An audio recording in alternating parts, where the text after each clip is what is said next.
RCB cup వచ్చేది మనకంటే ముందుగానే నేచర్కి తెలిసిపోయింది. ఎలాగనుకుంటున్నారా? ఫస్ట్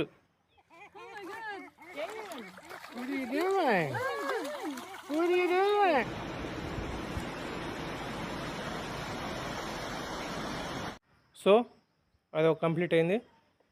అప్పుడు దానికి చేపలకు తెలిసిపోయింది. సెకండ్ వన్ వచ్చేసి మన పాకిస్తాన్కి ఇండియాకి వార్ జరిగింది.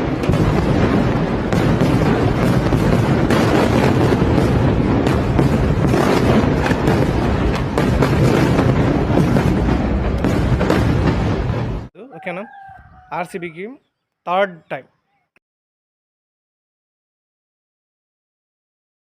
మ్యాచ్ అయినా కానీ అవే మ్యాచెస్ హైలైట్ అయింది.